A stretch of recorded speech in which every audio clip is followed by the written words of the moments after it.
Huli na nung nalaman ko ginawa ko naman lahat. Gusto kong umasenso. Para mabigyan ka ng magandang buhay. Binenta ko lahat. Tsinelas, payong, mga peking alas. Pero wala. Matuloy walang benta. Wala akong kinikita. Kaya nagiging irritable ako. Pag umuwi ako, nakikita kita. May boses na bumubulong sa akin. Pag nakikita kita, may bumubulong sa akin. Sabi, galit ka raw sa akin. Wala akong kwenta. Inutil ako. Kaya nasasaktan kita. Muntik na kitang mapatay dahil sa bugbog. Natakot ako. Kumonsulta ako sa doktor. Pag-uwi ko, wala ka na. Tumakas na kayo ng mga anak natin.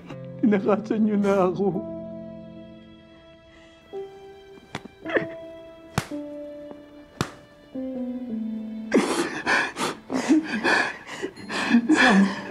Sana hindi kita pinakasalan. Sana iniwasan kita. Sana hindi ako nagkaanak sa'yo. Sana sumaya yung buhay ko. Sana hindi ako nahirapan. Sana hindi ko kino-question yung pagiging ina ko. Hindi ko kino-question yung pagkatao ko. Sana.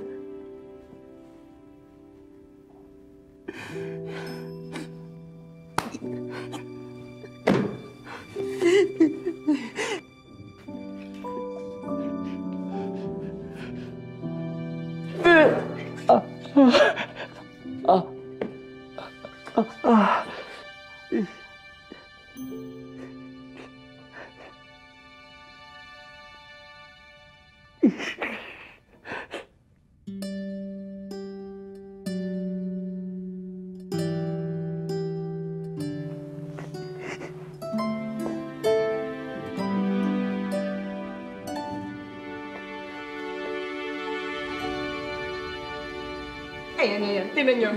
Dapat pala sana hindi ko muna hinatak si Emma, no? Gusto kasi sana tulungan si Jade. Para sana nakita natin kung paano siya ilang paso ng babaeng yan. Tinan niyo, patay ko ulit, ha? Di ba? Oo. Ay, hindi pa. Hindi pa. Nakakaloka, di ba? Sa akin yan, deserve. Sige na, pagalitan mo na ako. Para saan pa? Emma, matanda ka na. Alam mo naman yung mali mo eh. Nakaka-bad trip lang. Hindi ka nakapagpigil. Nawala ka na naman sa focus mo. Logan, hindi ako nawala sa focus. Desidido ako na magpakita kay Mookie. Dahil pakiramdam ko sa tuwing pinahihirapan ko si Jade, pinaparusahan ko si Mookie. Gustong-gusto ko na makasama si Mookie. Hindi man niya ako paniwalaan at pagkatiwalaan, hindi ako titigil na iparamdam sa kanya yung pagmamahal ko. Hihintayin kong dumating yung araw na kaya na niya ulit akong tuwaging nanay. Ay, nako. Wala naman akong magagawa kung yun ang gusto mo eh. Pero Emma, tandaan mo, wala na magpapalit ng gamot ni Jane. Kapag nainom niya yung Privaxil, babalik siya sa katinuan at sisiguraduhin niya na hindi mo mababawi si Mookie. Di gawin na nating harapan ng laban. Hindi na ako magtatago sa likod ng kabaliwan ni Jade. Magpapakita na ako sa kanya. Sa kanila ni Danilo. Handa na ako, Logan. ibibigay ko sa kanya ang pera na hindi lang magpapabagsak sa kanya, kundi maglalagay din sa kanya sa lugar niya, sa impyerno.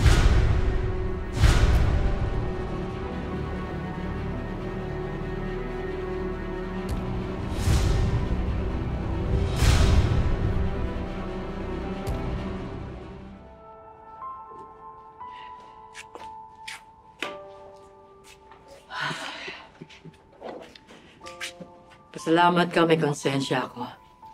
May puso. Hindi ka gaya mo.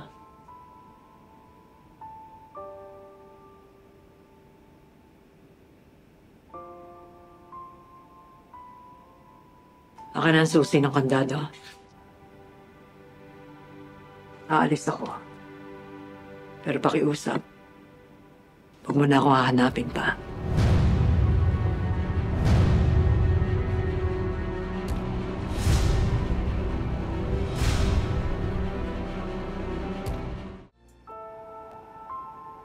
Akin ang susi ng kandado. Aalis ako. Pero pakiusap, huwag mo na ako hahanapin pa. Pag siniwalat mo ba ang katotohanan kay Olive? Tutulungan mo ba manugang mo na ipakulong siya?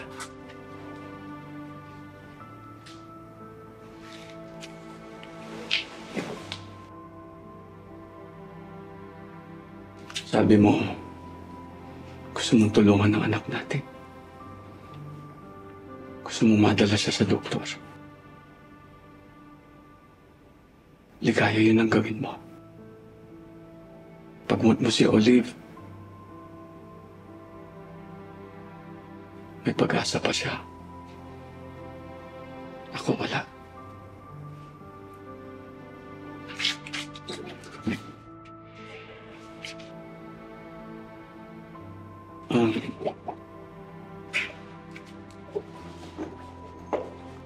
Ito ka muna. Magmalakas ka. Pagandaan mo yung gagawin mo. Isipan mo maigi.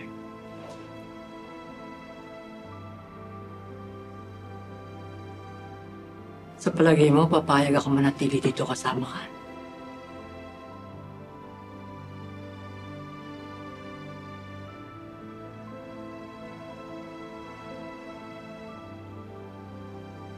Hindi. Lalayo muna ako. Hindi kita gagambalain. Mag-iiwan ako ng pagkain sa pinto.